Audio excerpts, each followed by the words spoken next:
All right, well, welcome everyone to the Hot Shop. Let's fill up the first row because that is one of the best places to view the live glass blowing. So let's go all the way down so all your friends can sit together and get the best view together. So please, let's fill up the first row. Once that row has been filled up, we can go ahead and move on to the second one.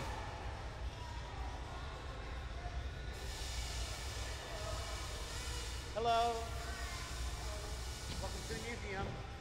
All right, let's not forget to fill up the first row. We can move on to the second one. We can all continue the glass making fun down here. I hope everyone's having a really wonderful morning today, however. Yeah, that's the spirit I like to hear.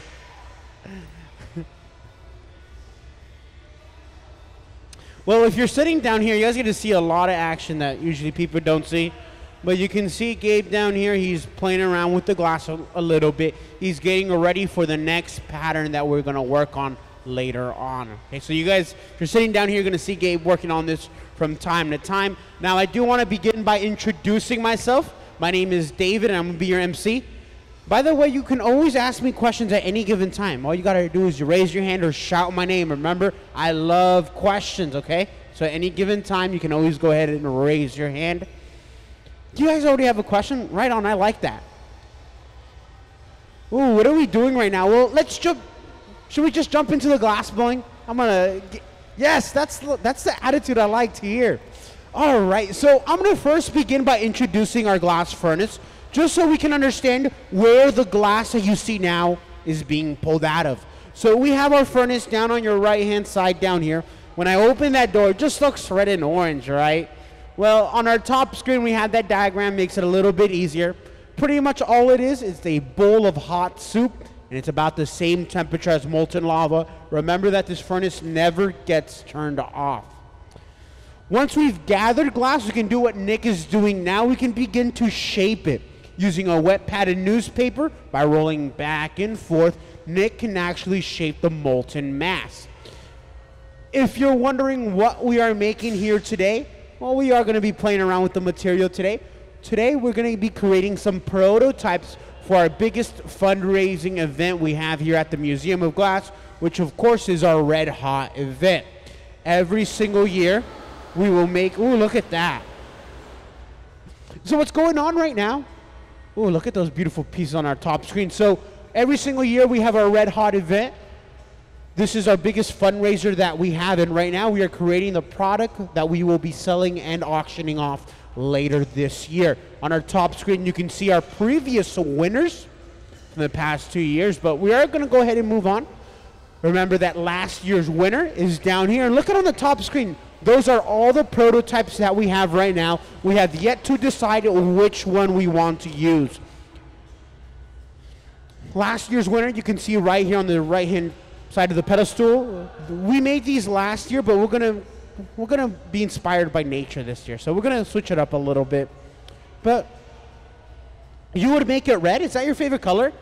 Red? All right, that's good. I like red too. I like your red shirt. You like red too? Well, I don't know if you guys know this, but the way that color is made in glass is we're using different metals from the periodic table of elements. If you like red, you also have expensive taste, because in glass making, it's a very expensive color. Well, right now we are doing a couple different things. Nick is creating a small constriction, a break-off point, using his tool called the jacks.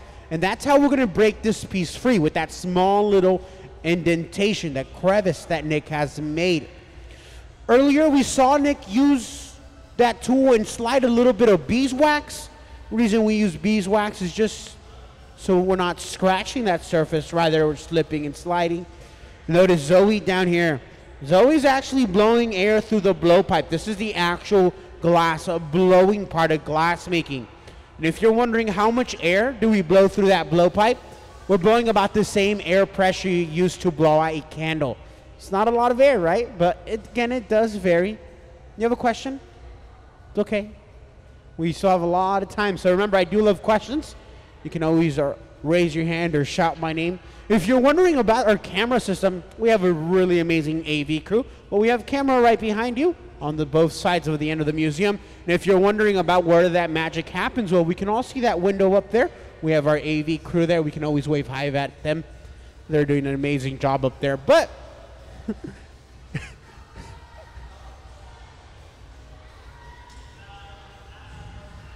so I know. Yes, it is.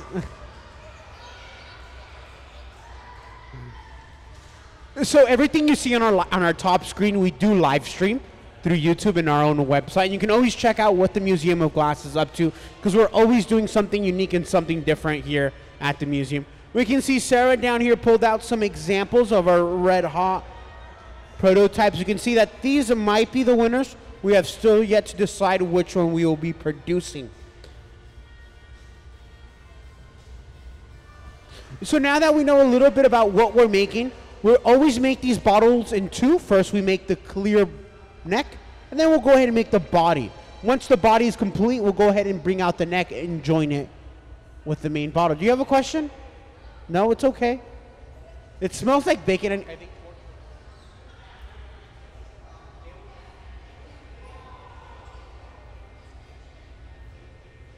okay, our first question of the day.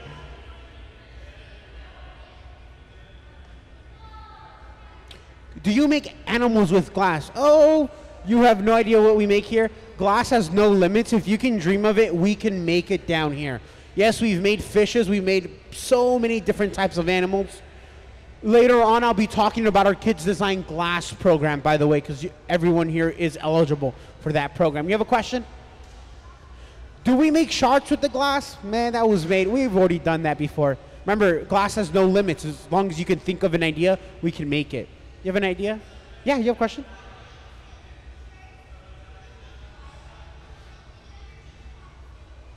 So, about if we can make stuff, if we can make animals. If you have your hand raised and you're wondering, can we make, I don't know, a jellyfish? Just think that we can make anything your heart can ever desire. As long as you can think of it, glass blowing has no limit. We have an amazingly talented crew down here. If you give them a drawing of, I don't know, a squirrel, they can make it. This team can surely make it. And even if you're going to say dragon too, it's already been done before too.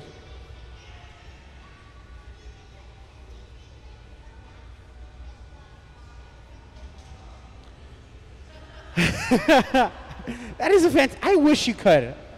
I really wish. Let's go. Oh, we can move on with the questions. Do you have a question up there? How do we make color? So color is made by adding different metals of the periodic table of elements. So different metals will give us different colors, and the color to us comes in this bar form. This is how we purchase our color. Different. Ahead, Mitch. So you can grab it and you can go ahead and pass it around, okay? You guys can inspect it, check out that solid color. But that's not the only way we can apply color. There's also crushed up glass, kind of looks like sand, and we can roll on that surface. So I'm going to pass it down here. Remember, you can shake it, move it around, make sure to pass it. So that's solid color there, but this is crushed up versions of that solid color. Oh, it seems like we got a lot of questions down here. All right. You want to go ahead and start off? You have a question? Can we make a life-size dragon? I'm sure we have to think of something new, but yeah, it can be possible. You have a question?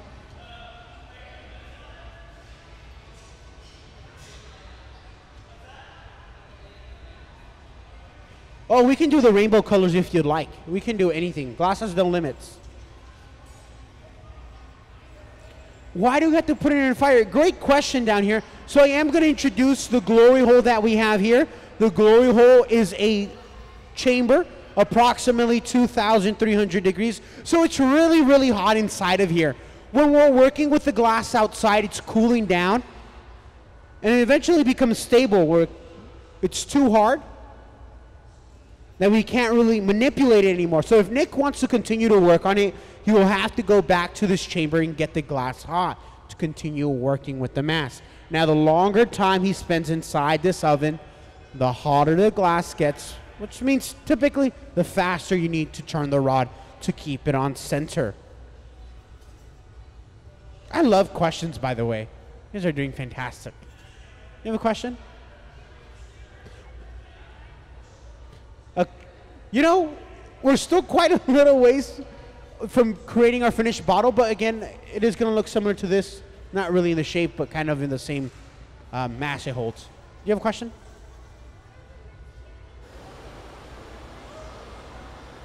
What are the materials for the metal colors? Yes, I didn't even get to that. So raise your hand if you like blue. If you like blue, if your favorite color is blue, raise your hand.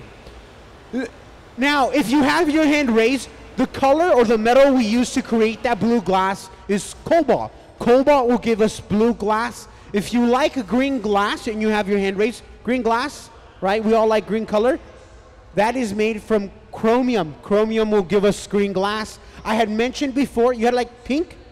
I don't know if you said pink, but if you like pink or red, raise your hand. I want you to raise them really high up. Because if you have your hand raised right now because your favorite color is red or pink, you are, yeah, you should have your hand raised then. So you guys are very special. You have expensive taste, red and pink glasses made from gold. So that means you're one of a kind. All right. You like blue? Oh yeah, I like blue too. So down here in the center, we have just broken our piece free from the rod. We brought over a punty. Now Gabe down here brought over this temporary rod. Remember that this rod is only temporary because we will be breaking it free later on. So it needs to be strong enough to hold the bottle that we create, but also weak enough for it to break when it's time.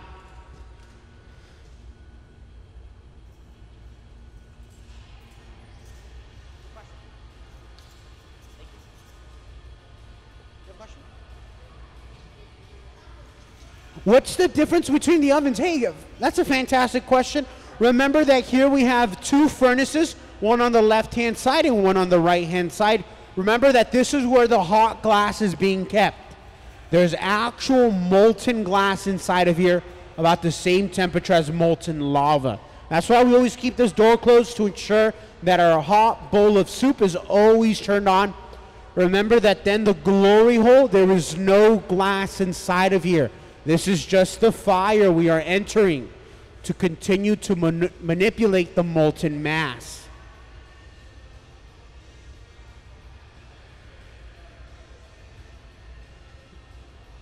You have a question? How do we give it texture? How do we make it feel bumpy? Well, all around the hot shop floor, there's different tools that we can use. If we really wanted to, we could use the concrete floor as a tool. I mean, it might crack it, but it is a tool after all. But to create a bumpy surface, we can do multiple things. We can use wet newspaper to control where that bubble expands, or we could just roll on some texture, like maybe the steps that we have down here underneath this annealer. We could just roll the glass on the surface to achieve a certain texture we might want.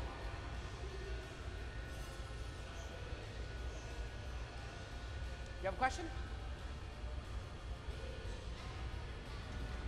Ooh, okay. I'm going to answer your question first, and then I'm going to move on to the rest of the questions we have. We were asked, how do we create this pattern that you see in the center of these pieces? We are going to be making a Marini piece. That's what it's called, a Marini, later on this day. But if we look down here, for everyone sitting down here, we can see the little tiles that the Marini is made out of. So these small little tiles will be bunched up together, being melted and then being rolled up, so we can see that little pattern very similar to the ones we have there. We are going to be showing this later on in the day also. Do you have a question?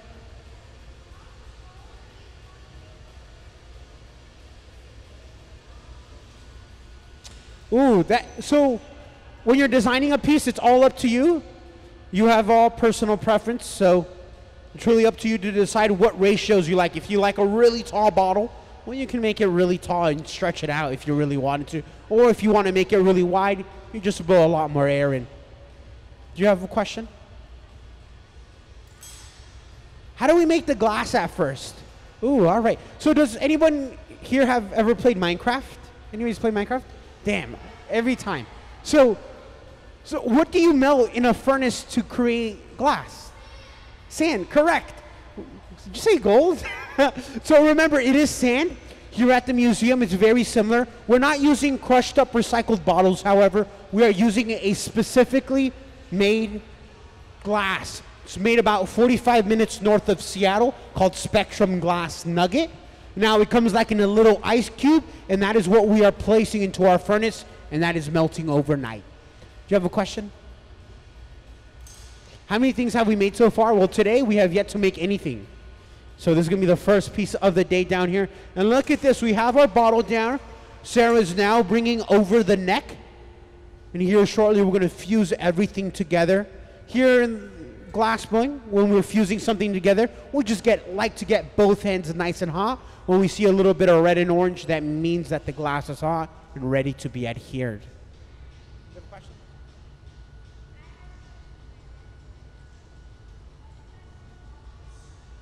Why does this piece of equipment down here say ha ha ha? Well, it's quite hot. It's about 1,000 degrees down on this hot end. On this left hand, it's about 900 degrees. It is an oven where we can temporarily store the glass and keep it nice and warm.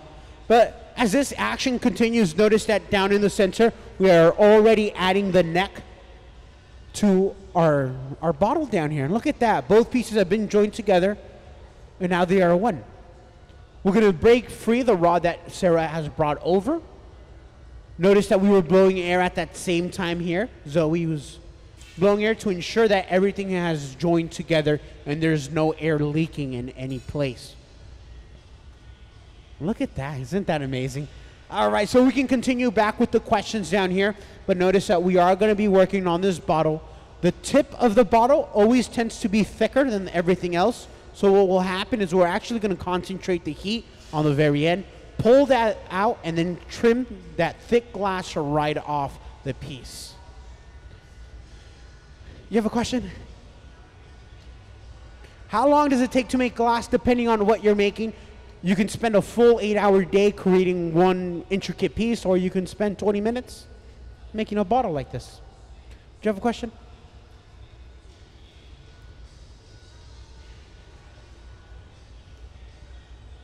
Why does he have to go into this furnace that we have down here, this chamber? So remember when the glass is sitting out here, it's cooling down, and if we wait too long, it'll actually crack or break.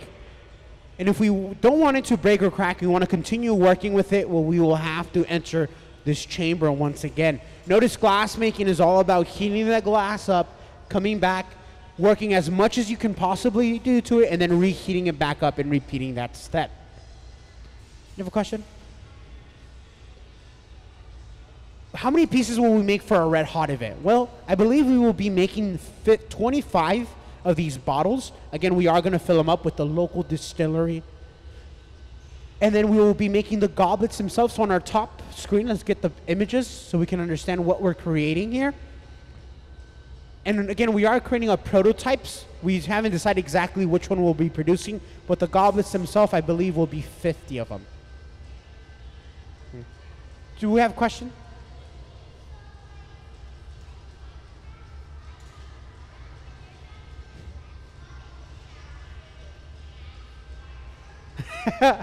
Oh, I did not know that. I didn't even know they added a mod like that. Well, that's incredible, okay? If you want to continue playing with that and then like come back here to the museum, maybe in the summer with your family, you can always talk to me.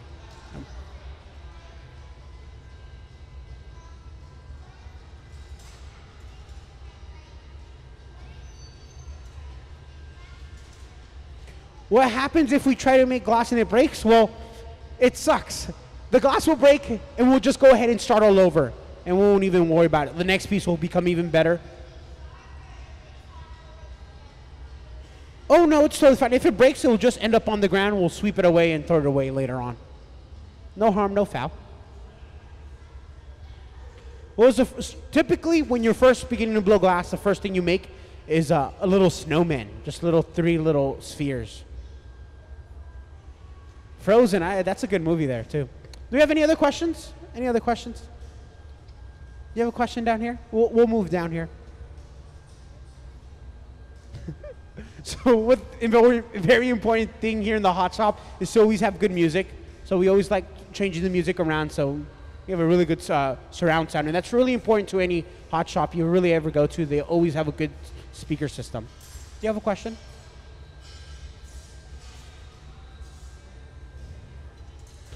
So Sarah down on the left-hand side is making the small little parts that we need. Notice that we're adding these little leaves to our glass down here. and Sarah's starting the leaf. And we're going to follow Sarah. We can figure out what's going on down here. So Sarah gathers from our furnace. She's taking a small little dip, and she wishes to color this glass. And to do that, earlier we passed around those small little broken shards of glass. Sarah's rolling into that broken up glass right now. Now the heat of the gather is hot enough by rolling on that surface that we can pick up a thin layer of color. Depending how dense Sarah wants that color layer to be, she can take one roll, she can take several. Heck, if she really wanted to, she could take 10 rolls, but it's all up to her to decide how dense she wants that color layer to be. When she sets it back into the glory hole, she's looking for that surface to completely melt out. Now, it's hard to tell, but red and orange is not the true color of the glass. That is just the heat that you are seeing distorting the true color. And we can come right on over. Sarah's now bringing her right on over to our bottle. We can see Nick manipulate that little mass of glass into a leaf by pinching it out and pulling it.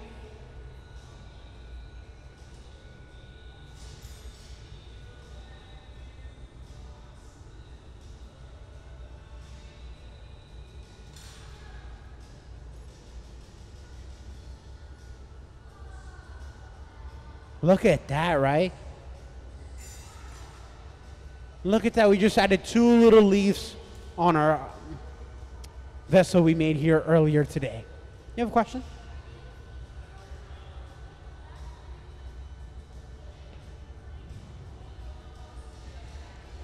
Ooh, so why do we snip some glass off? Why do we cut it free? Because remember, we don't need all that glass. If we want to continue to manipulate it, make it look like a leaf, we will have to get rid of some of that glass. Remember that anything that touches on the ground, anything that ends up on the ground is thrown away. The reason we can't recycle it is because it can contaminate the furnace. That could be a bad thing, so we try to minimize that by throwing any glass away that may have color or may have ended up on the ground.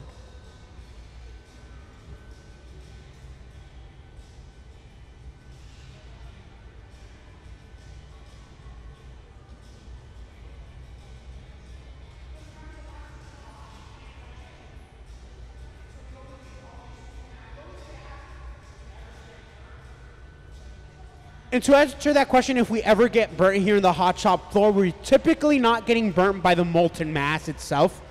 That is very rare, but although it does happen every now and then, how we burn ourselves is our tools that touch the molten glass, and then we set them back down, and then we grab them while they're still hot. And that's the most common way we burn ourselves here in the hot shop floor.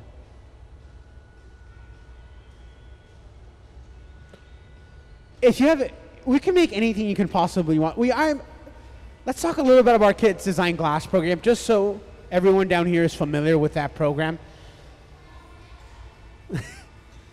So everyone down here, you all have a chance of winning a glass piece.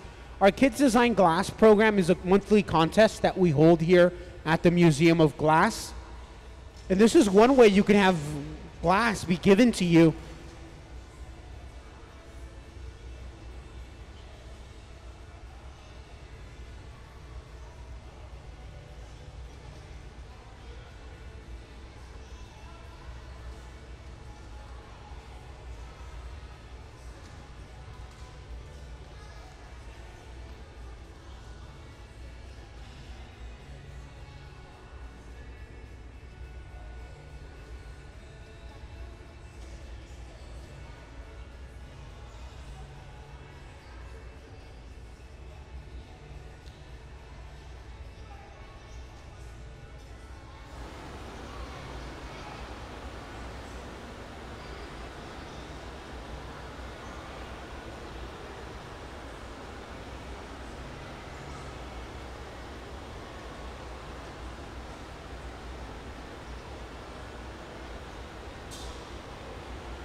So this torch that we use down here is a propane torch, and we use it when the glass gets cold in one certain area.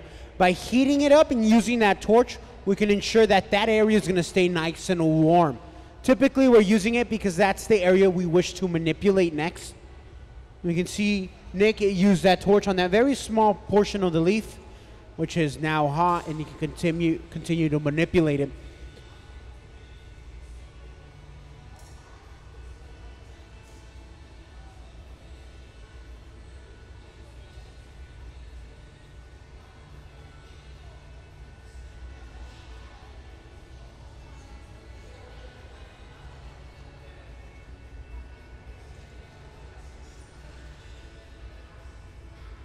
How do we put the designs in the glass? Well, we can use a handful of different tools available at our disposal on our small little bench.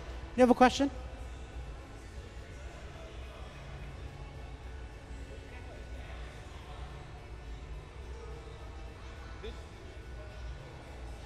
Okay, so what's directly behind this facade that we have down here?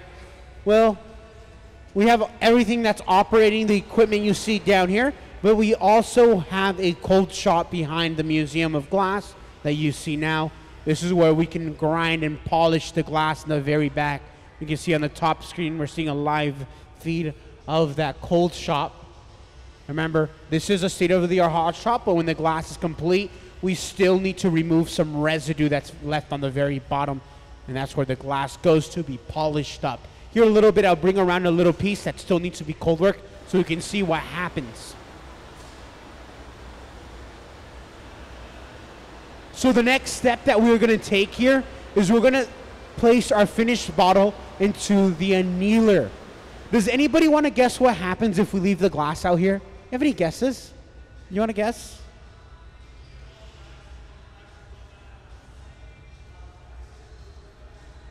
It could cool down a little bit. Looking for a little bit something specific is going to happen to this piece if we leave it out here. It's going to dry up and break. Well, you're half correct. The glass will break. If we leave it out here, it gets too cold too fast. It can break, crack, and even explode. So if we want to prevent it from breaking, we'll have to slowly cool it down in the annealer sitting at 920 degrees Fahrenheit. Look at that, a little tap with a little bit of water. And just like that, we have finished up the first prototype of our Red Hot event here today. Can we give our whole crew a round of applause? They did a fantastic job here today.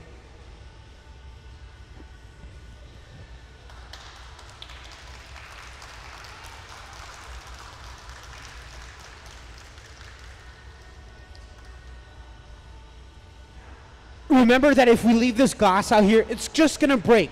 So it's gonna cool down in the next 24 hours in that oven down there.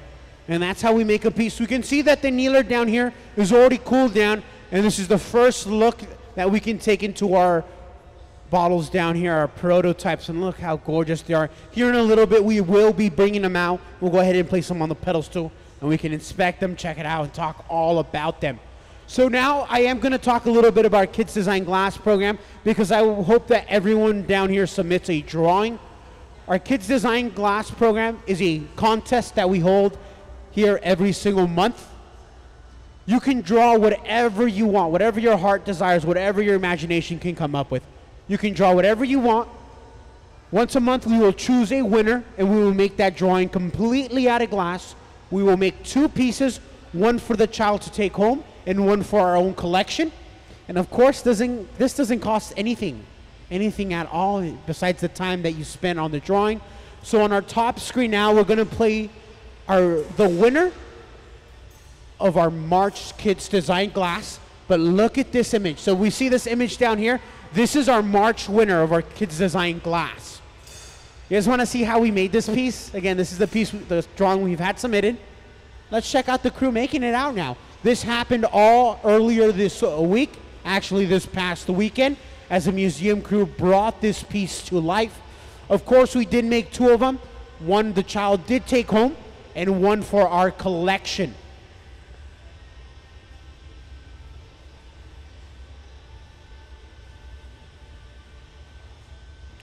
Now, before you leave the Museum of Glass here today, we'll make sure that your teachers and instructors walk out with an official entry form so everyone down here has the opportunity to submit a drawing. And remember, this doesn't cost you anything at all. It is completely free. Any child that submits a drawing to the museum can have a chance to win this.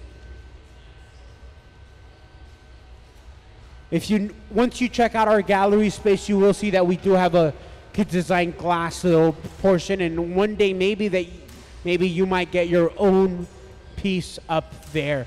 But again, this is our Kids Design Glass program. We'll make sure everyone leaves with the official entry form, so you can too have a chance of winning this project.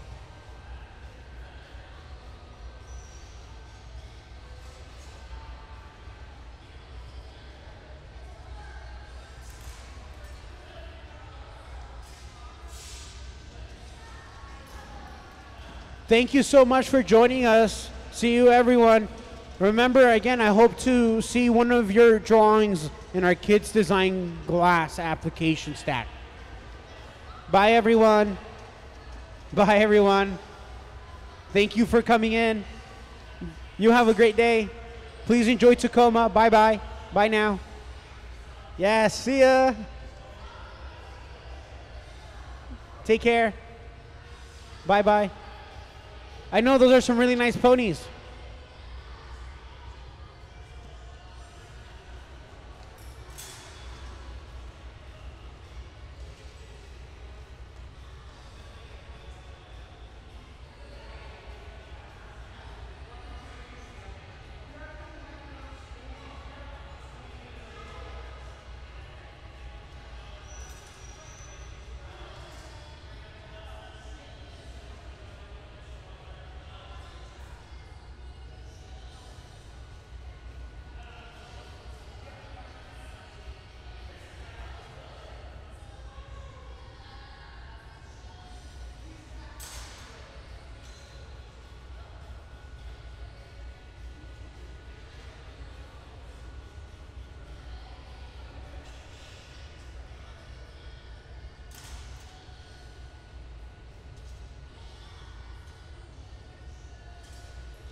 Here we can see Nick using gravity and centrifugal force, holding it down, spinning it out.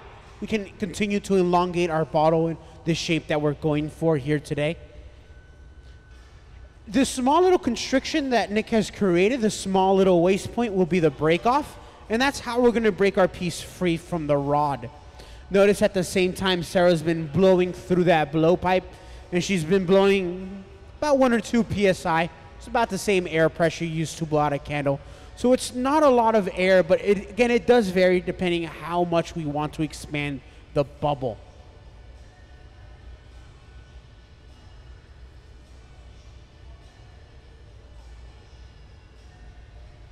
Notice that there's a hierarchy going on down here in the hot shop floor, and typically the person who sits down here is called our gaffer, and the gaffer is the person in charge. So Nick will be our gaffer here today. He's in charge of putting this piece together, and we're going to follow his directions to create the piece that we make here today.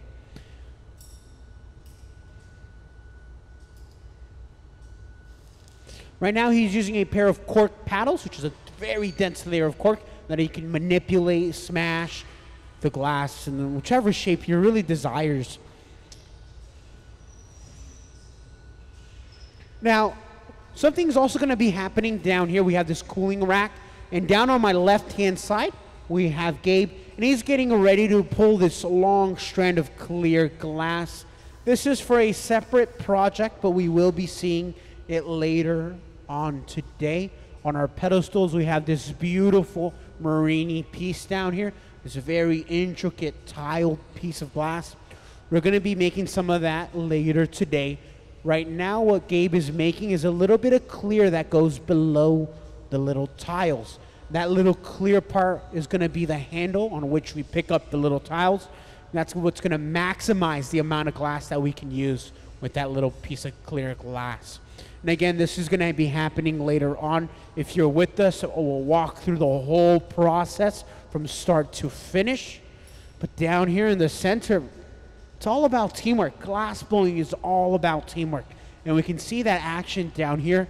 Zoe's standing by. She's placing her finger over the blowpipe. Remember, when we're squishing the glass, we're forcing the air out of it. And if we squish it enough, well, we can deflate the bottle we have. So by placing our finger on top, we can stop that. Nick is calm, cool, and controlling right now. I'm sure when Sarah comes back with the heat that he can maximize all the moves that he needs to take.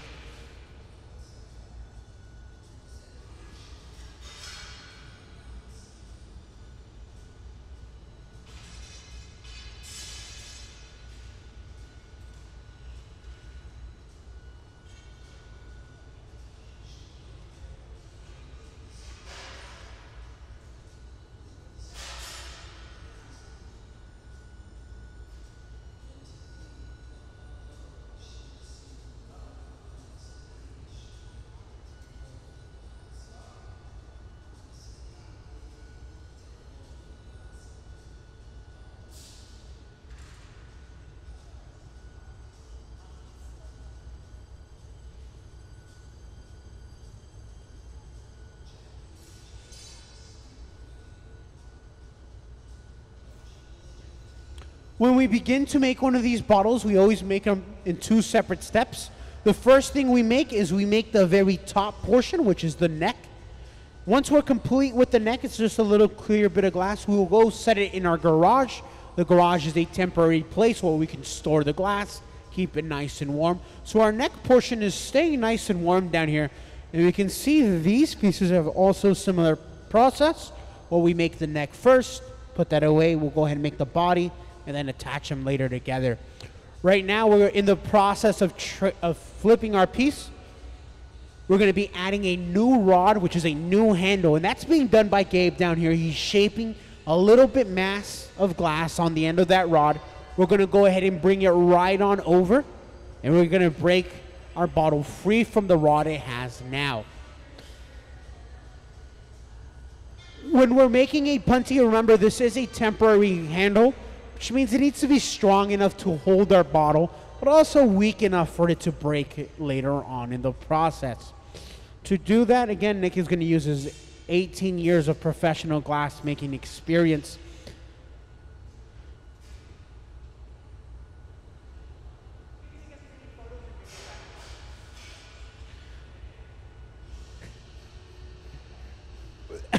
The best view, some of the best pictures and videos I've seen always been coming from this top balcony. It's a fantastic place to view, but also take any images you might want to show your friends or your family.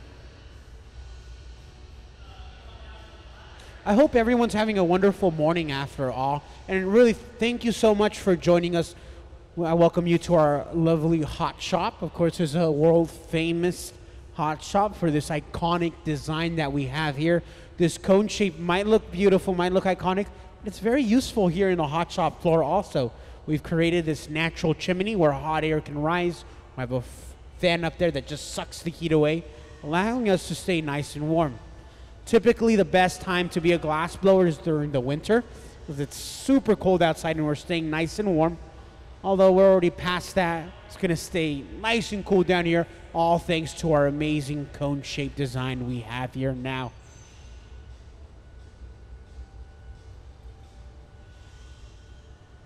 The crew that you're seeing working with the glass are professionals. They've been training. We have one of the best crews around the world. Again, our gaffer here today, gaffer meaning the person in charge, that is Nick Davis down here. We will now be adding the neck. Now, remember, it was sitting in our garage about 1,000 degrees. 1,000 degrees is hot enough to keep the glass together, but not too cold that the piece is gonna break. It's gonna bring it at that perfect temperature. Now, Sarah has already brought that neck out. She's already introduced it to the flame. We're gonna get both ends nice and hot. You're gonna see a red and orange color and glow. Although that's not the true color of the glass, that is the heat that you're seeing. When it's joined together, everything will be fused, hot fused together. Typically, when we're fusing two pieces of glass like this, essentially we only have one try, one time to get this correct. But again, we do have an amazingly talented crew that can pull this off.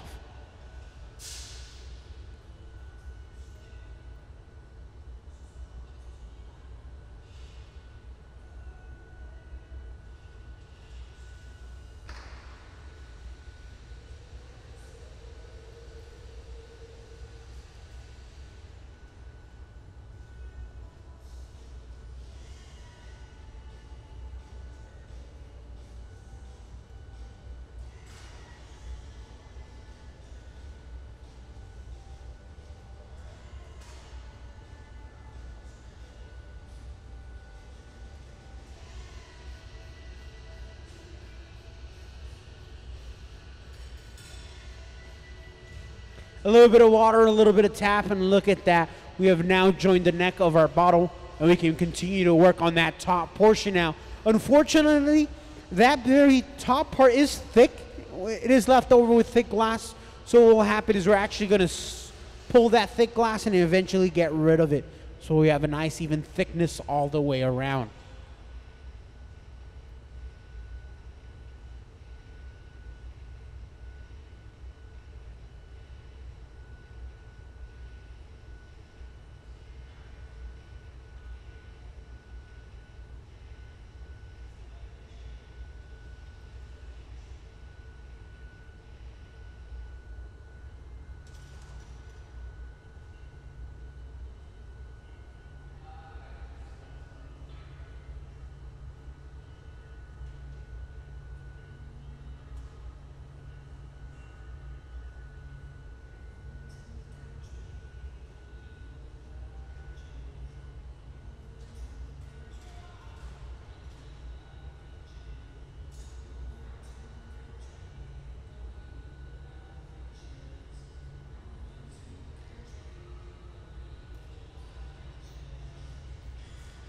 So once again, if you have any questions about what you're seeing, my name is David, and I am more than happy to answer any question you might have about what you're seeing here today.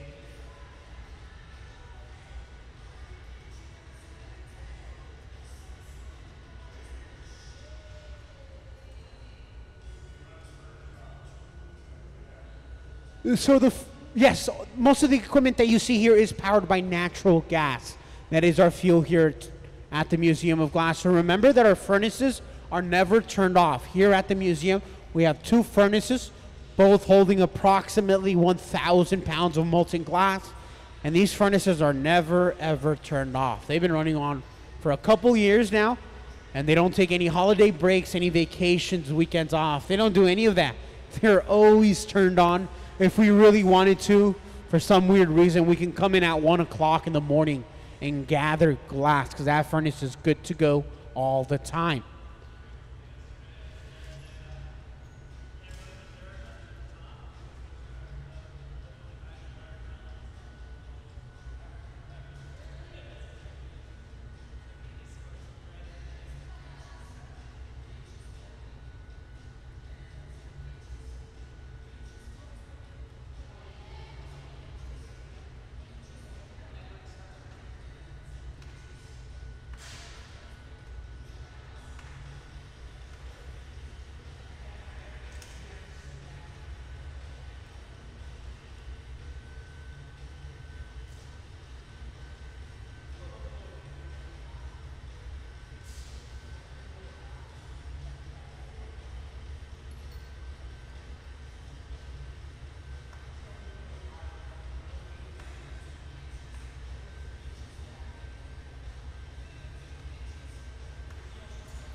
At Our inspiration is nature, so we are going to be adding a couple flowers onto our glass now. On the left-hand side of the hot shop floor, Sarah has gathered glass and she's rolled into crushed up little bits. The heat of the gather is hot enough by rolling on the little top layer. We can pick up some of this small little thread of color, powdered glass. Sarah, by staying in the oven, she's baking it, she's melting that color layer right on the surface. We're gonna go ahead and bring it back out and attach it.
The pole, the little rod that we use here, is made out of stainless steel, which is a very poor conductor of heat, which is why our hands aren't getting burnt. If you take a closer inspection of the rod, however, you can pretty much figure it out, but we are turning the rod where it's shiny, where that stainless steel is still there. But towards the tip, that rod becomes dull gray and black, and we're not placing our hand in that dull gray area. We're only placing our hand where it's shiny, because that's where it's safe. If we leave our finished bottle in here, because I'm pretty sure we're quite complete here, it's going to get too cold too fast. It can break, crack, and even explode. So if we want to prevent it from breaking, we'll have to slowly bring it back to room temperature in a controlled environment. Luckily, we have that equipment that's sitting on your left-hand side with the green number 1. Now, this is called an annealer. Call it a front loader since we load the glass from the front. We're going to go ahead and place our bottle in here, and for the next 24 hours, it will cool down. Around this time tomorrow, hopefully, we should be able to open it up and check out all the work that we've made. On your right-hand side, we can see the annealer we used yesterday, and we can see the prototypes of the bottles that the team created. Now, these still are a little warm, but when they're ready, we'll go ahead and pull them out, and we can see some more prototypes. Remember that nature is something that we're inspired by here today.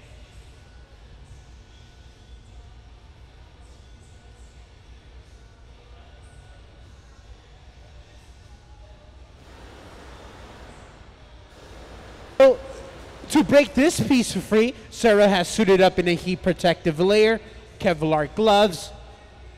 She's standing by under the piece because at any given time, remember that rod, it needs to be strong enough, but weak also for it to break in this time. A little tap, a little water, a little hot torch action to ensure everything's perfect. And look at that, we have just completed our second prototype of the day here for our Red Hot event. And just like that. All right, well, can we give our Hot Shop crew down here a round of applause? They did such an amazing job.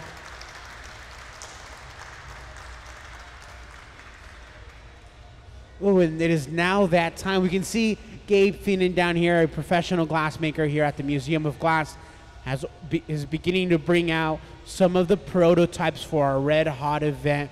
We're going to go ahead and fill this piece up, this pedestal, so we can inspect, check out some of the prototypes that might come together. On our top screen, we're also going to show you an images of prototypes we have directly behind the museum. Now, those are sitting in the very back. We're still deciding which ones, but let's see a little bit more of them. So on our top screen, let's get that image on our top screen now. And look at all those goblets, all those decanters. Remember that we're going to be making 50 of these bottles. 25 of these bottles. Whichever bottle we decide, we will then fill them up with a local alcohol from a local distillery.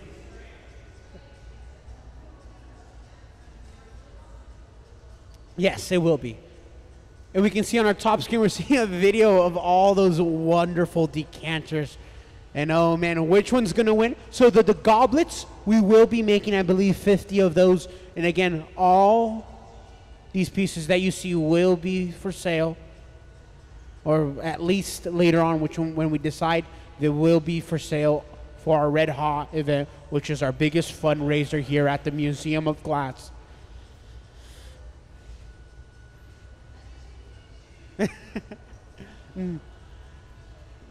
I always wonder which one's going to be the winner. Which one will we see? Which one will we make here? We'll make 25 of them. Which one's your favorite? So remember, this one was last year's winner. So this is what we made last year. We're going to go ahead. Nature is what we're going for. Ooh, you like this one. Okay.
Oh man, and if you're standing on the top balcony, by the way, you have one of the best views of the live glass blowing. I highly recommend it to everyone that comes here to the Museum of Glass. But look at all the action going on down here.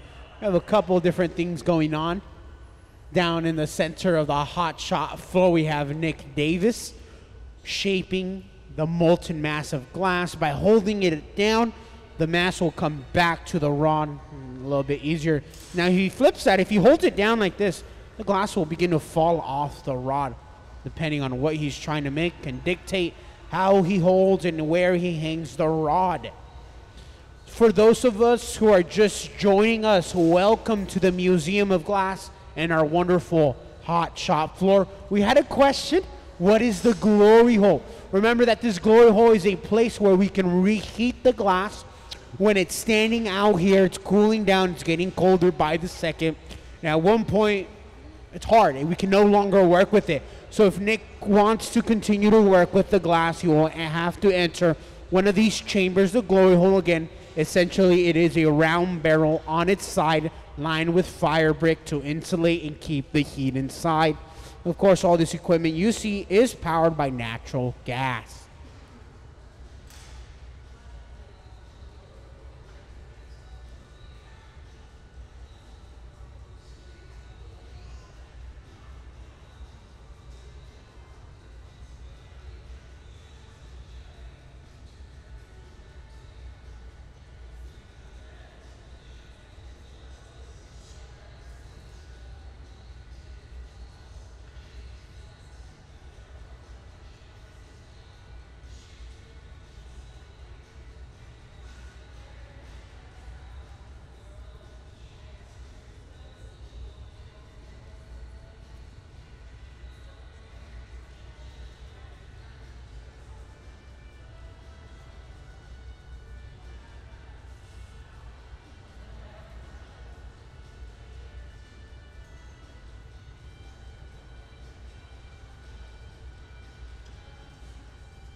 To create the ridges you see in the glass, we are entering an optic mold.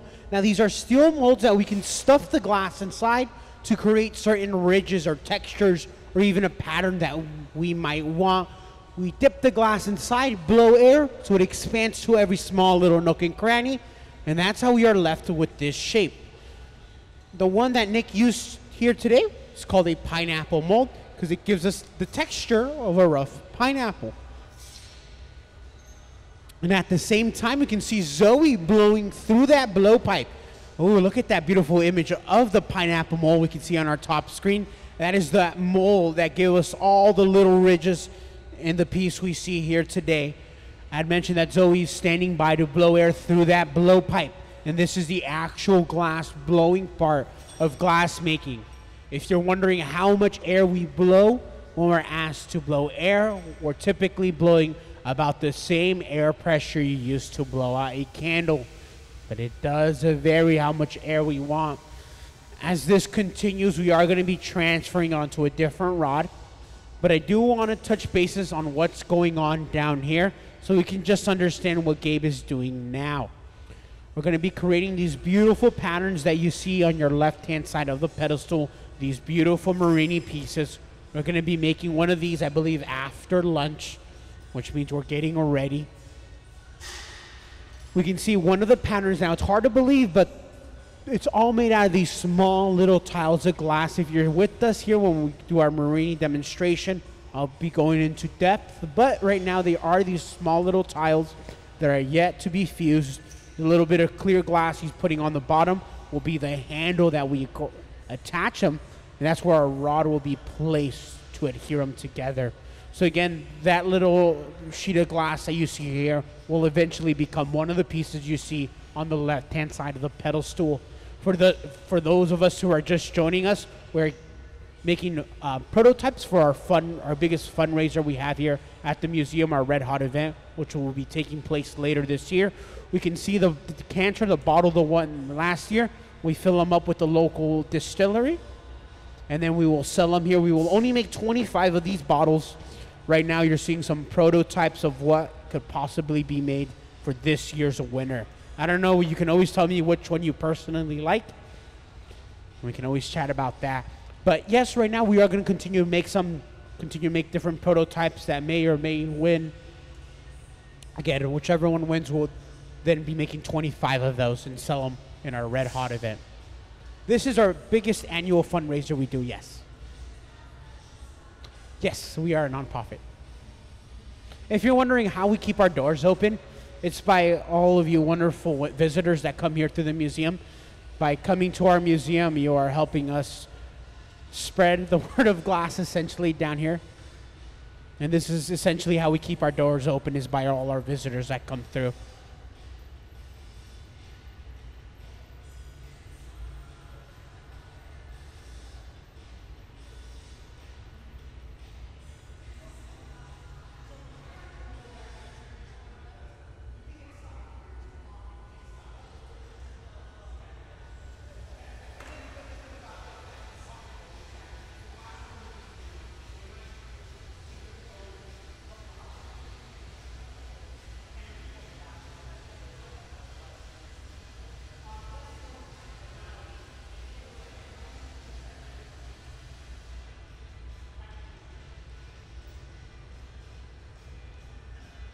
We were asked if the glass shrinks when it cools down, and the glass rarely ever shrinks. I believe it was less than 1% of its size, but so it's not really shrinking too much, something that's not going to be really noticeable.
All right, so welcome to the Museum of Glass. I was waiting when my school group was going to come in.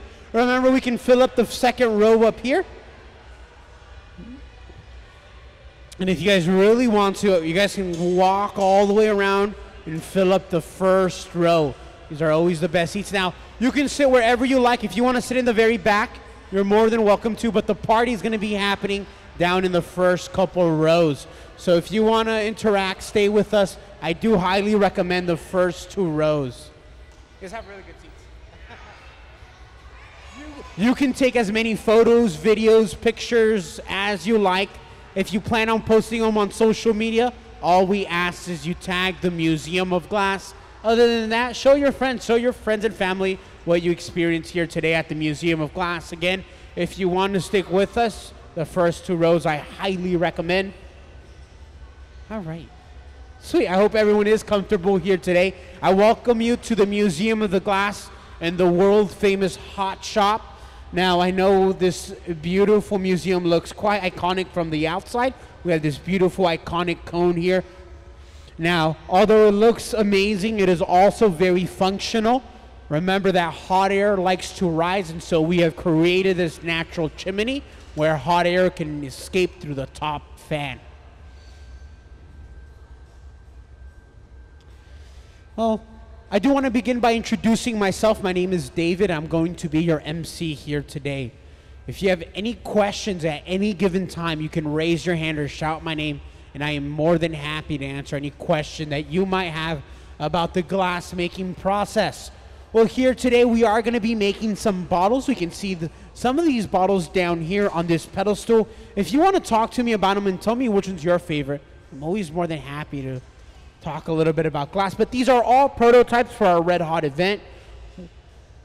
Our Red Hot event is our biggest fundraiser we host here at the Museum of Glass, and all proceeds will come back to the museum, helping us out.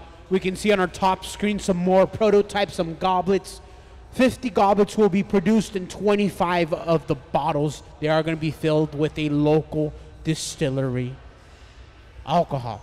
So that pretty much sums up what we are creating here today. Nick Davis down here, a professional glass maker here at the Museum of Glass, is our gaffer, which means the person in charge. To make our bottles, we always begin by making them in two separate steps. The neck is first made, and then the body. We have already completed that step down on your left-hand side of the hot shop floor. Sarah is rolling in crushed up glass. We're going to go ahead and attach it to the body of our bottle here. And again, we're creating the little leaves that you see on our examples. That's what we're going for here today. Our inspiration is nature. So we're going to go ahead and add a handful of leaves onto the body of our vessel.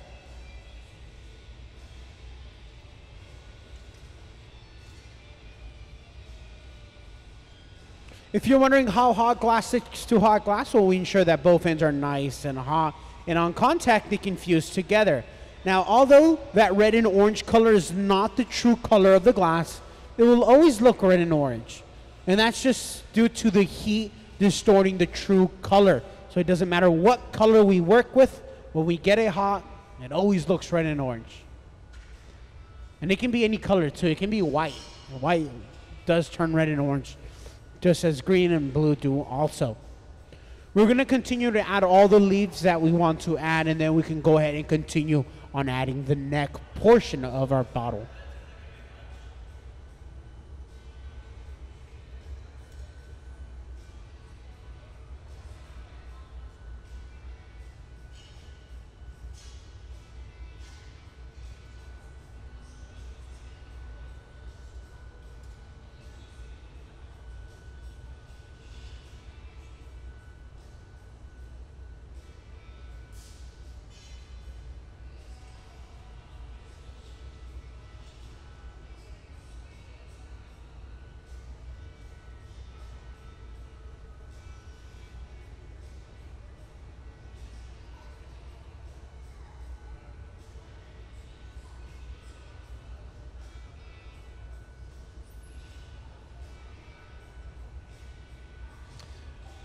Now, to answer some of the basic questions about what's going on down here in the hot shop floor, remember that we have two furnaces where the glass is being pulled out of.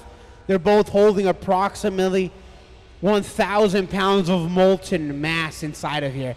You can think the furnace as a hot bowl of soup that is always turned on. The mass of glass that we are now adding, Sarah gathered that from our furnace, one of our two furnaces. And look how the molten glass looks like. Right now it is cooling down, so that's not its true color, but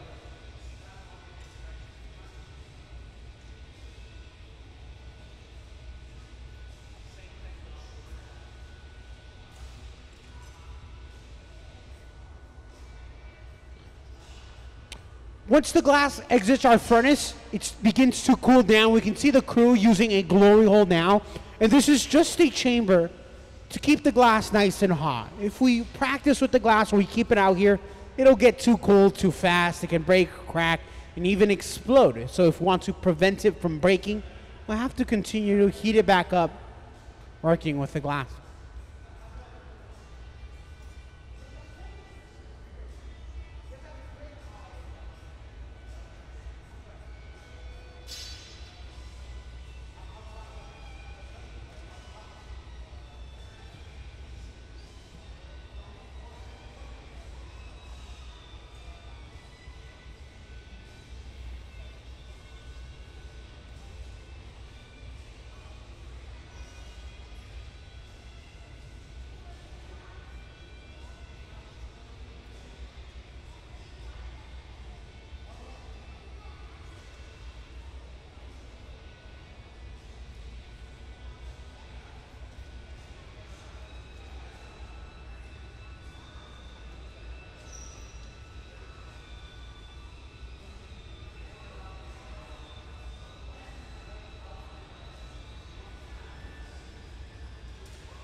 still not done. We're going to continue to add all these small little bits and decorative pieces. Right now, by the way, if you're wondering what we're adding, well, if we look at down here, we created these stems on this blue one. That's what we're creating right now with a very similar color look. When the glass cooled down, it will look like that shininess that you see. Do we have any questions from the audience, however? Any questions that you might have about what you're seeing? Oh, let me go bring one over to this pedestal, okay? Do we have any other questions from our audience, however? Are they volunteers, the crew behind me? Now, this is the highest level of professional glass blowing around the country and also around the world. The crew that you see behind me are professional glass makers. I'm actually going to introduce them. I had mentioned our gaffer here today is Nick Davis. He is a professional glass blower with over 18 years. We also have Sarah bringing over that hot molten mass. She's also a professional with over 18 years, also a professional glass making. We have Gabe down here, yet another professional with over 20 years. And of course, we have Zoe down here.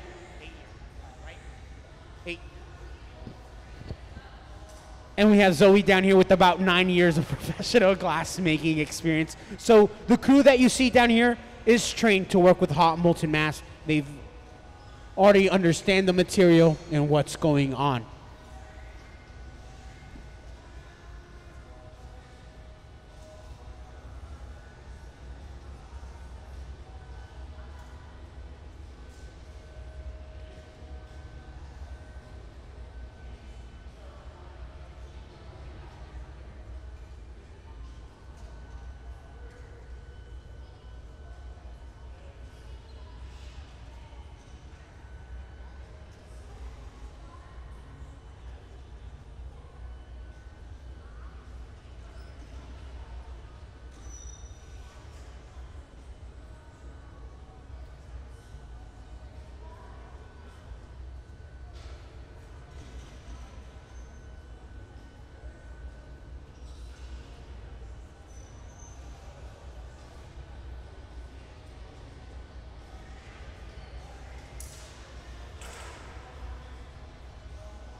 So we had a question about if we ever burn ourselves here in the hot shop floor.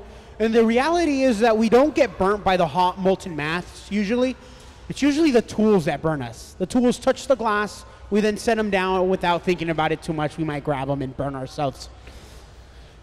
If you do get burned with the hot glass, though, I recommend that you do go to the hospital. I was mentioning that the doctors, they do prescribe this amazing burn cream, iodinized silver cream. You have to be prescribed it, but oh man, it's like aloe vera, like 10 times better. So I do highly recommend it.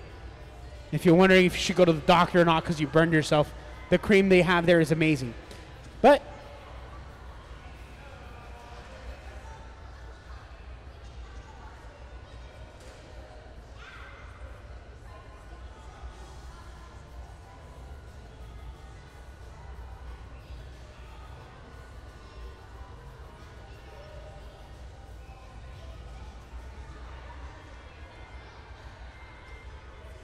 do you have any further questions from our audience? Any further? Oh, yes. I love questions, by the way. Always more than welcome to ask as many questions as you like. How long is it going to take? I believe we're going to be done within 10 minutes or so. Do we have any other questions? Any other questions from the audience? Maybe about what you're seeing here today? Yes. How do we control the color of the glass? Well, we have solid color down here. Depending on what we're making, we can use a full bar. That's going to create a very dense layer. Or we could just use an inch or two. This is one way we can control how much glass we want or how much color. If we use too little color, it begins to fade away and looks more clear than color. If you use too much, it just looks dark. It's about finding or knowing how big your piece is going to be, but also knowing the color and how it stretches out. Any questions? Yes. How long does it take to completely make the piece? Well, even though we're going to be done again in like 10, 15 minutes, it still needs to cool down for an additional 24 hours to bring it back down to room temperature. So once we're done with the glass, if we leave it out here, it'll get too cold, too fast, and it can break. So whatever we make, you have to add another 24 hours.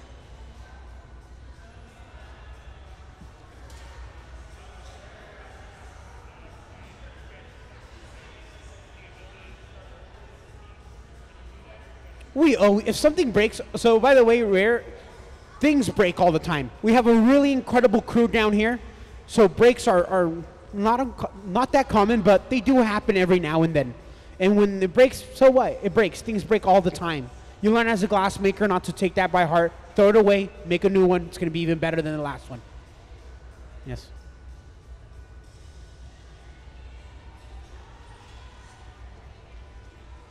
The texture in the glass. So the one that we used here today is a little different. I'm actually going to go bring over an optic mold. So on our top screen, we have a picture of a pineapple mold. And that is the mold that we entered to give us the small little crevices that we see. And we see that image, but I'm also going to bring that mold over just so we can all feel it, see how it works. And I see your hand, so I am going to answer your question here after I come over. Yep. Yeah, so you can blow up. This is just going to give it its initial shape. It's going to remember everything.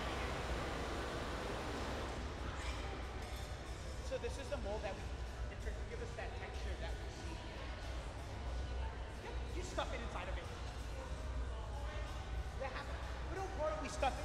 It is possible to get it too hot that it sticks. And when it sticks, it's pretty embarrassing because the glass will release. The tricky thing about it.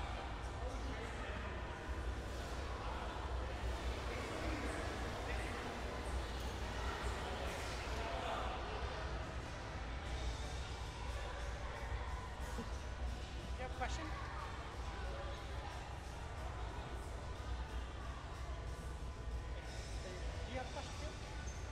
So I'm going to go back and I'm going to answer that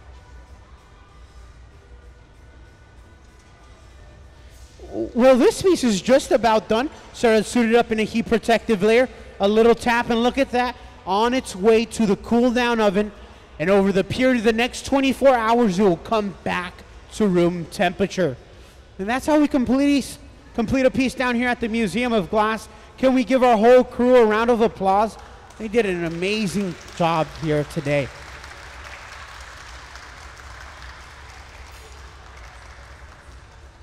So we had a very important question on how do you become a glassmaker? How do you get to this stage?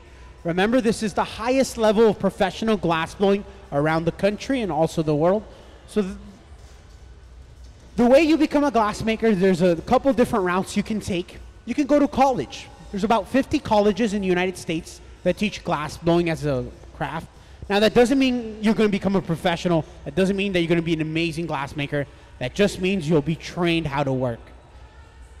Typically here, glassblowing in the United States is taught more of an art form rather than the physics of it, which means you're not going to learn how to make the perfect cup or the perfect bottle. You'll learn how to play around with the material to achieve a certain design that you're looking for. If you want to become a professional glassblowing, well, you can go to a local studio in your local neighborhood and bother the person in charge. Can you teach me glass? Typically, you'll take one or two classes, and then after that, you'll be asked to join the team. You might start off sweeping the floors, opening doors, beginning the process, but never really finishing. After years and weeks and however long, you'll slowly get the ability to make a piece yourself. And that's another way you can become a glassmaker. And another way is just to work in a glass factory. There's a handful of factories still around here in Washington where you can do the same process over and over, and eventually your hand skills do get good and you remember how the glass works. That's another way you can become a glass maker. But if you're living here in our area, our Washington, our Tacoma area, it's very unique here because there's not really any other programs in the world but the ones here in Tacoma that teach glass blowing to the youth. There's a program here in our local neighborhood, about 10 minutes away from here, that teaches glass blowing to the youth at 12 years old. It's one of the only programs around the world that teaches glass blowing that young. We actually have one of the students here checking out the museum crew, but it is a program. They have a high school program, they have a middle school program, and they work around with the student schedule to teach them how to work with glass.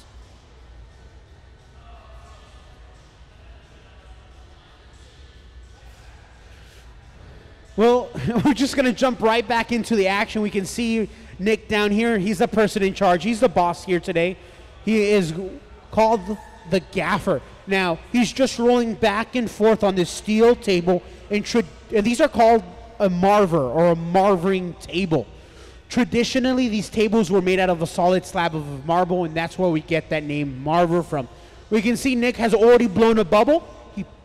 It expanded within the molten mass, and now he's entering the chamber to continue to manipulate it. Down on the left-hand side of the hot shop floor, remember, we are making the neck to our bottle. Down in the center, we are going to create the body and then join everything together. And look at that. We're entering a different optic mold this time around, but same process. We stuff the glass inside. We blow air for it to expand in all the small little nooks and crannies. Just like that, we can create the ridges and the texture we are looking for.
Oh, sweet. Do we have any questions from the audience?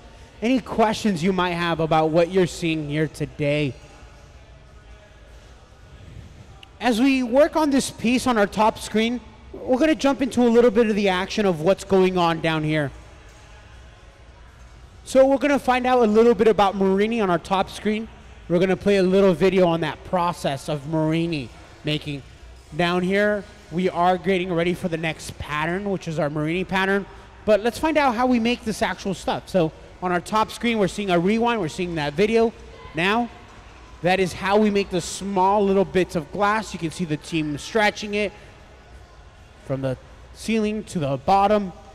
That is then cooled down for 24 hours, and we then will go ahead and we'll chop it up in a little Marini chopper, making these small little pieces of glass, these little tiles, and we will then lay them out face down and create this wonderful pattern.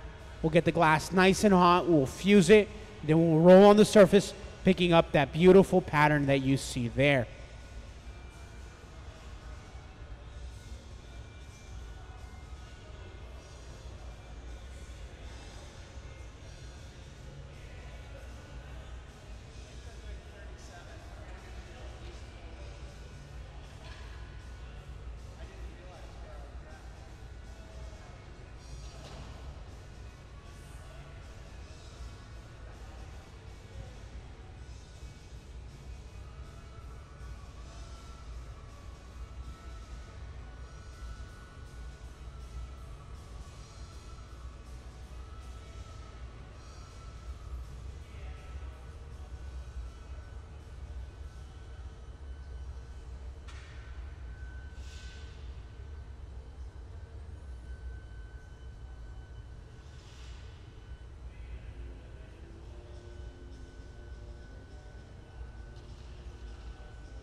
So that little flower, it's cooling down right now.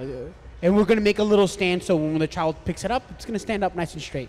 So every single month we have our Kids Design Glass. We had a question about the little flower on our top screen. Let's jump in. Let's just jump right into that video. We can see the team making this beautiful piece you see on our top screen, made by, designed by Mara, age 9, of course. Now, let's watch that video. Let's watch that recap.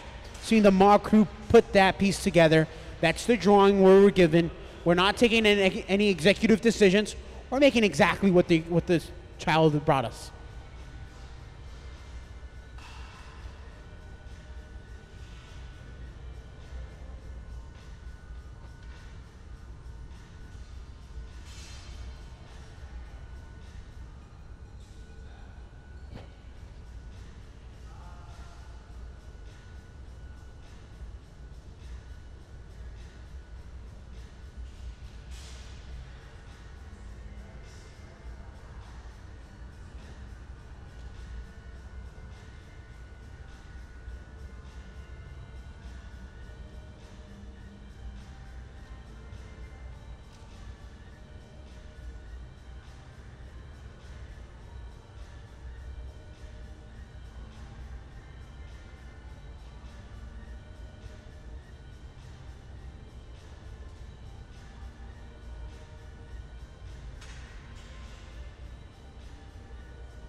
So that little video we saw again is our part of our Kids Design Glass program. We made 2 of those. One will be going to the child, one to our collection. Best part of that doesn't cost the family a dime. It doesn't cost them anything. It is all thanks to our Museum of Glass.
So what we're attaching here will be the base, on where it sits.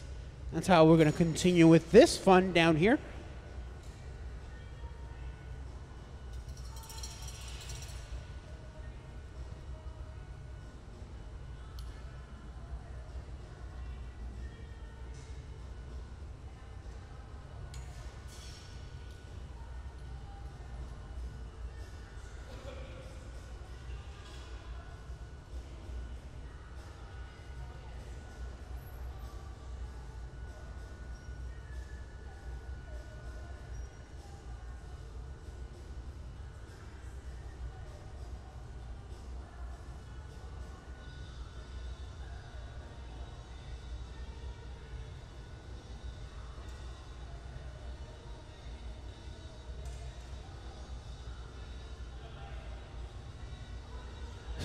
So we always get this question of like, what if things breaks? What if something bad happens? Well, as a glass maker, you learn not to take that by heart.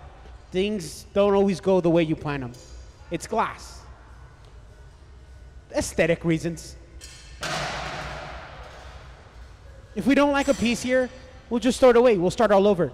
We would spend typically another 10 minutes working on that piece, but if we can already tell our gaffer, Nick, doesn't like it, doesn't like the shape, just might as well throw it away, start all over. The next one's going to be even better than this last one we made. And that's kind of the mindset you have to have as a glass maker. You learn not to fall in love with the glass until it's already in your hands and cooled down. Until then, you never know what's going to happen. Even if you set it in the annealer, you're like, great, I'm going to walk in the next day and you have this beautiful piece, to find out that there's a crack running through it. And so as a glass maker, you learn not to love the glass.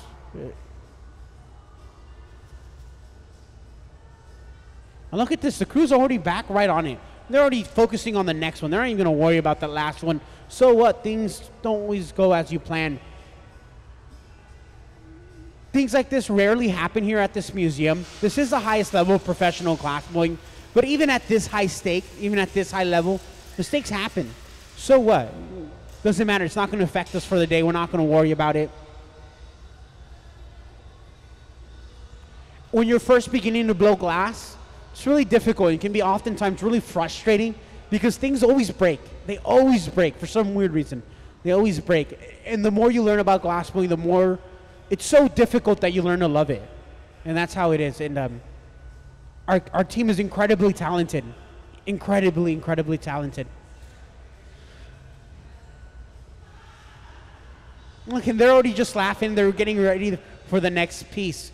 Again, we've gone through so many times where we've messed up a piece. They're not too. So yes, this is our furnace. Well, let's jump right into the action. So here at the Museum of Glass, we have two glass furnaces. They're both holding approximately 1,000 pounds of molten glass. And behind this door lies a ceramic pot. You can think of the furnace as a hot bowl of soup that is always turned on. Remember that this furnace does not take any holiday breaks, any vacations, weekends off, time off, none of that. It's always turned on. It's been running for about 7 years straight and non-stop. We see that diagram that simplifies it. Again, you can think of the furnace as a hot bowl of soup. It's always turned on. We have two furnaces, the other one sitting on your right-hand side. Again, they're very similar. We then have a glory hole or a reheating chamber. This is where the glass is placed to be reheated. When we're sitting out here, we're playing with the glass, cooling down, getting colder and colder by the second. At one point, it gets cold enough that it can no longer manipulate. It becomes rock hard. So we must then reheat it, place it back into the oven.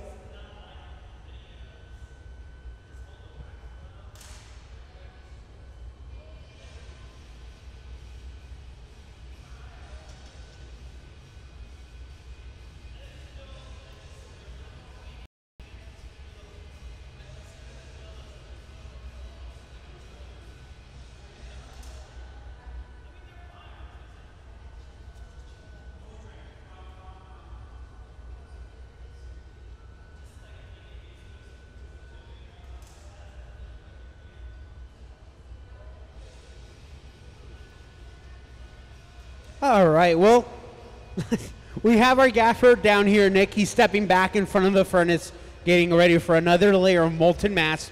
If we want to make something large, something big, we just got to take multiple dips. So this is our second layer, second dip, and look, this time around we have way more glass. And if we wish to color the glass, well, we can see a coloring application being done here.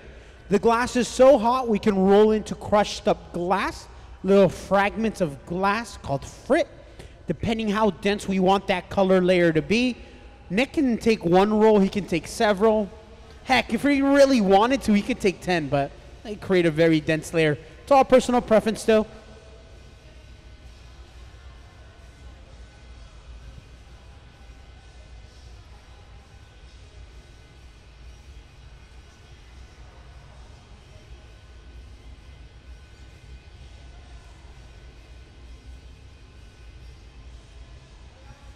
Oh yeah, so what usually happens down here is we start off the pieces on the sides of the museum, and then when we're ready, we'll go ahead and move on to the center.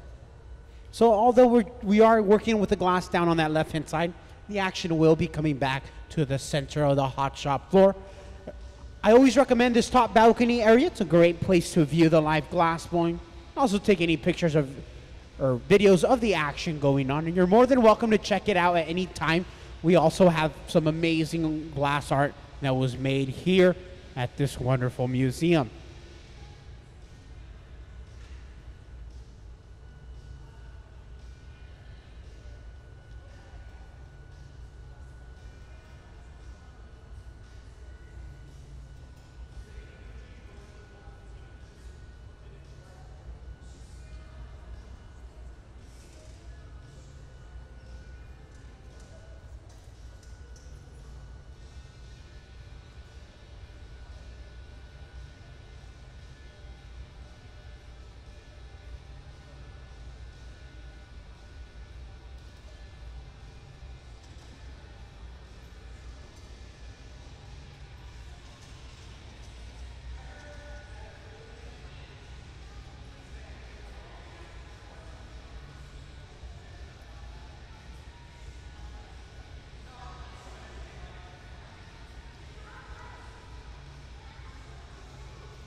So if you have any questions at any given time, again, my name is David, and I'm more than happy to answer any question.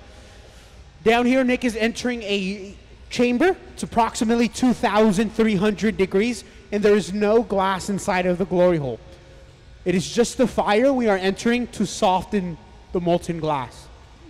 Essentially, you can think of the glory hole as a round barrel on its side, lined with fire brick to insulate and keep the heat inside.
So we're using this small little handheld torch, and it packs a punch. It's about 5,000 degrees Fahrenheit, which makes it the hottest piece of equipment on this hot shop floor.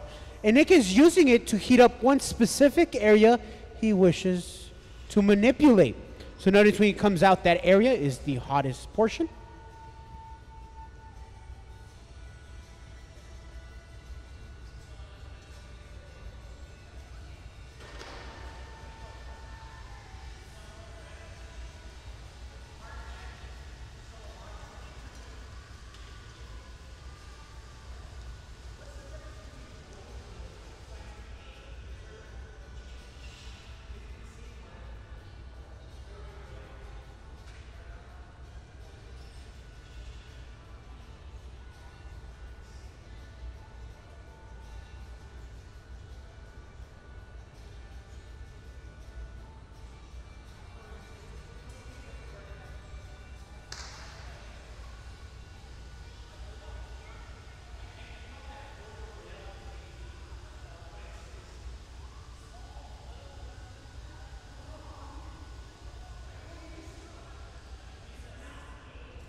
Oh, how do we get different colors in the glass? Well, we rolled into crushed up glass. I'm actually going to bring over this crushed up glass so we can see the exact color that we're working with.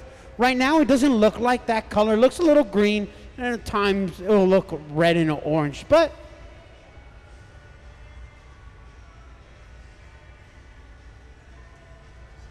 as I bring over the color that we roll into, we can see the little bit of that green color. There's an opaque color that we can see that color layer too. But this is the actual crushed up glass. To make color into glass, we're adding different metals from the periodic table of elements. So different colors or different metals will give us and produce different colors. If we want this green, we'll add a chromium. Chromium will produce green glass. Manganese can produce purple and black glass. Chromium, as that green glass.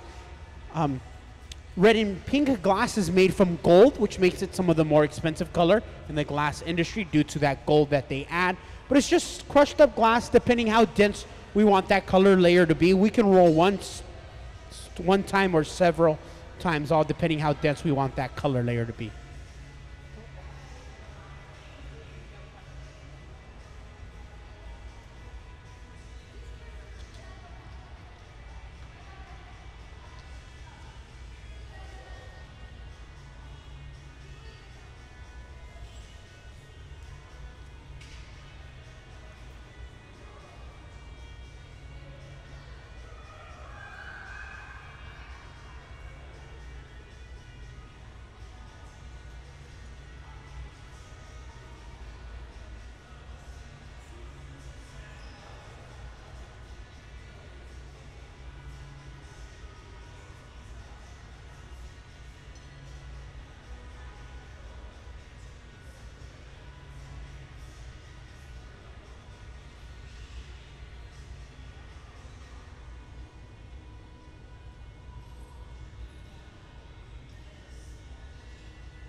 will produce a flat edge on the very bottom. That way our piece can have a nice place to stand. But the next step will to create a punty, which will be the transfer rod. It's how we will begin to work on the opposite end and add the clear neck we have already produced.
Why don't we use pigment? Oh, that's an amazing question, by the way. So why don't we use pigments instead of metals to create color in glass? The pigments will melt away. Remember that the glass is getting incredibly, incredibly hot, about the same temperature as molten lava, which is about 2,100 degrees. Pigments will just burn away. They won't really stick to the glass. It's due to the metal specifically that will give us certain colors. Do you have a question? What's inside the glory hole? It is lined with fire brick to insulate and keep the heat inside. But on the inside, it's kind of sort of like a sand, you can think of it. That way when glass falls in there, in the morning when it's cooled down, we can just grab it and pull it right out so it doesn't stick to the walls. It is powered by natural gas. That is our fuel source here. You have a question?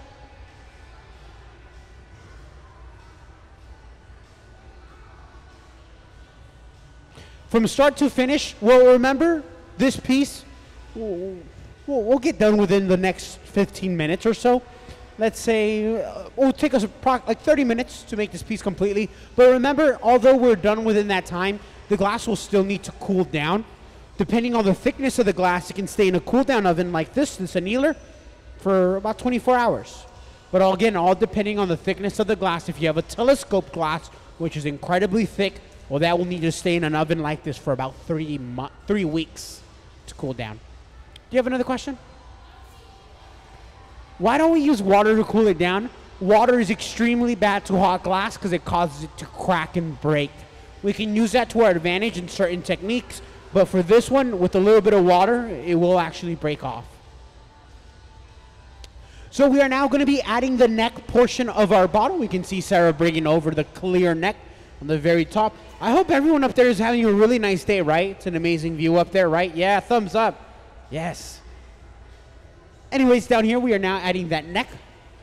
And we can continue this glass making fun. For those of us who are just joining us, welcome to the Museum of Glass. And of course, welcome to the world famous Hot Shop floor. It's an incredibly world renowned studio that we have here in front of you. Very iconic, but also it's a very unique shape here. And of course, it is very functional. We've created this natural chimney where hot air can rise with a giant fan up there that just sucks the heat away, allowing us to stay nice and warm. Although the best time to be a glassblower is during the winter. In this museum, all the time, since we have this amazing fan that just keeps us nice and warm. So although it is iconic, it's very functional also. Is it this tall? Well,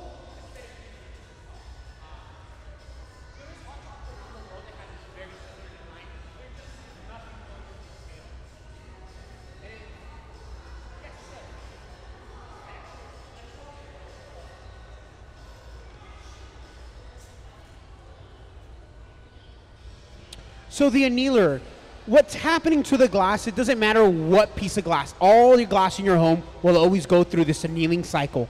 And the reason is because the outside of the glass will cool down faster than the inside. And that's the real reason why we're annealing. Every single piece in your home that it's made out of glass has gone through that annealing cycle already to relieve the stress.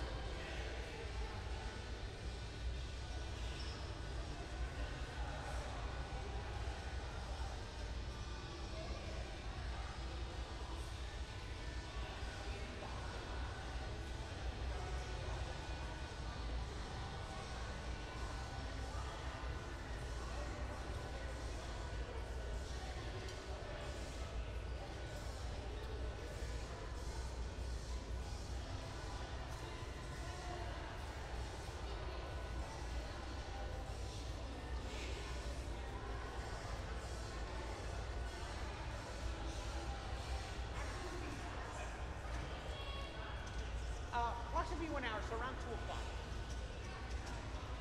Yes, we will start a brand new piece, start to finish. We will explain the whole process. I love questions, by the way. I really do. Oh, yeah, so we're manipulating the bubble. That's what we're doing down here. The bubble starts off very early in the process, too.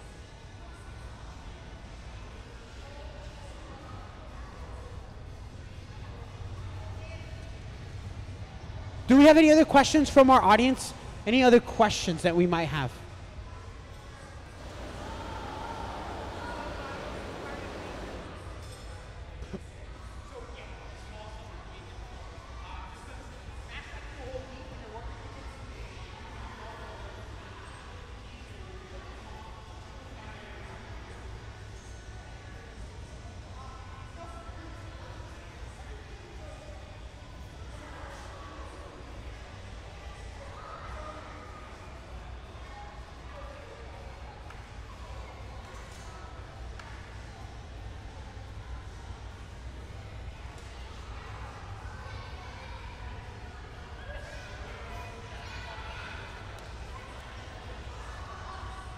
Ooh, how do we break the piece free off the end? Earlier, we brought over this transfer rod called the punty. And this punty is very special. We've made it so it has enough strength to hold our bottle and so we can manipulate and pull and tug on it, but it's also weak enough for it to break. What we're actually gonna do is add a little bit of water on the very end of it, and that's all we need, a little bit of water and a little tap, and it should break free.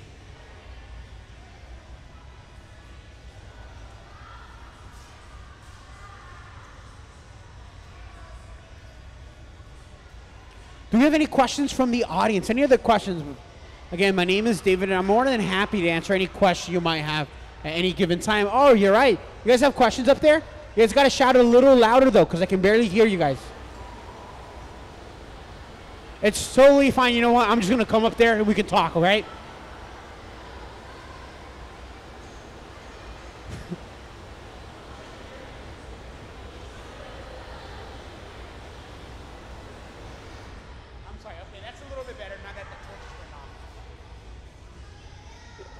Hey, so once again, I'm just going to come up there and I can answer questions for you, all right? Just so you guys are not yelling up here.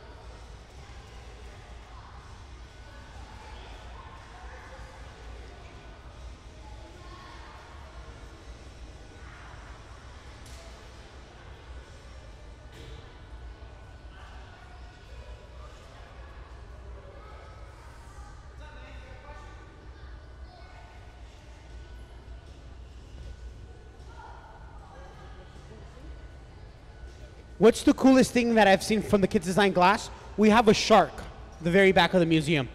It's beautiful, it's amazing. That's one of the nice pieces. You guys seen it, right? It's right on our gallery, so we have the other shark. You have a question?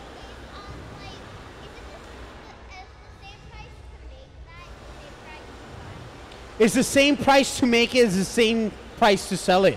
Remember, this is a business after all, so even though your cost is quite low, you still have to sell it for profit. You have a question? How many animals have we made?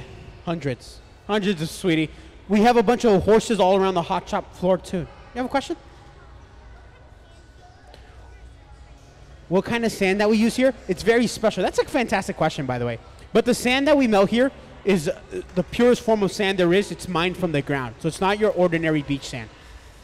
And look at that success. This piece is now broken and on its way to the annealer where they will cool down for the next 24 hours. And what an amazing afternoon it's been. Can we give our whole crew a round of applause? They did an amazing job out here today. So when this piece is completely cooled down, we'll go out right into our pedestal. We're going to show our audience what we made here today. So tomorrow we're going to go ahead and bring everything out. Do you guys have any other questions before you guys head off? How do we make the hot stuff? Remember that we melt our own glass down here. See ya, everyone. Bye, everyone. Thank you so much.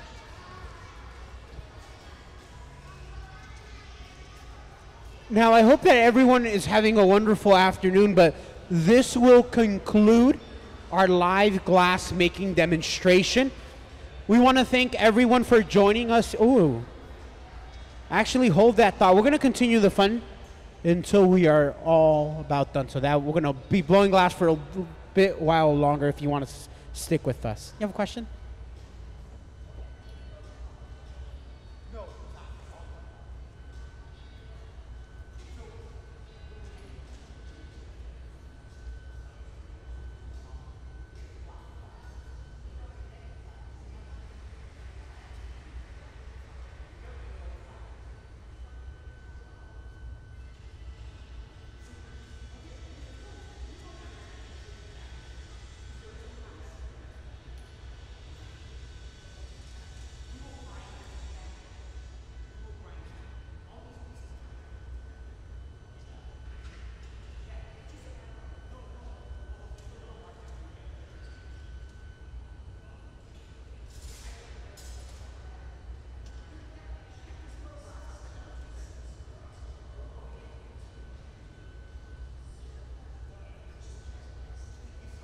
So once again, all the pieces that you see out here will then go into the cold shop where they're going to be worked on.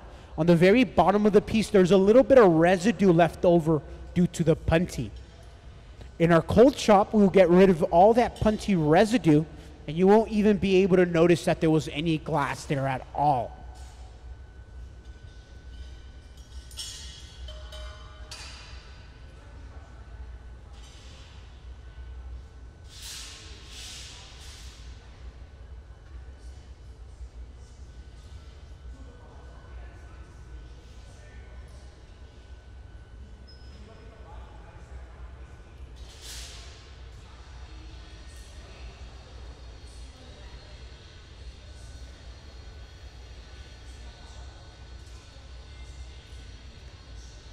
So before we break off to our lunch, we are going to be making a handful of these cups. This is a traditional Italian style type of cup. We've entered an optic mold to give us the ridges, and then we twisted those ridges, giving up this twisty look. Now, these cups are extremely delicate and extremely light.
Oh yeah, so we have two different projects going on. The one up here, the Marinis will be the pieces you see on the left-hand side.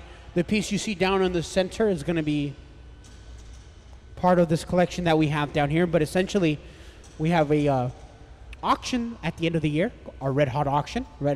It's the biggest auction we hold here at the Museum of Glass. And we can see all these different patterns and all these different ones.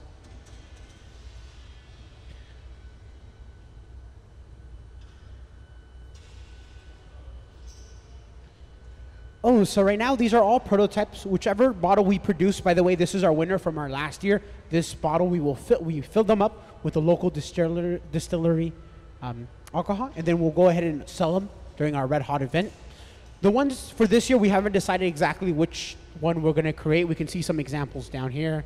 See some more examples down on this table.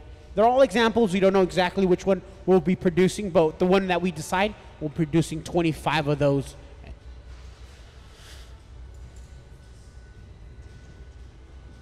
As of right now, Nick is making a nice traditional drinking glass, however, and this is a twisty cup. Now, it's like lifting air. These cups are extremely, extremely thin.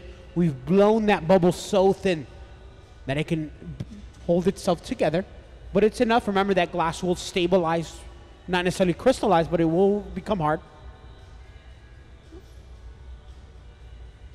And the very tip of this glass, although it's very thin, the very tip's still a little thicker than usual. So we'll go ahead and pull that thick glass right out and trim it or get rid of all that excess glass towards the tip. Since we broke off our blowpipe,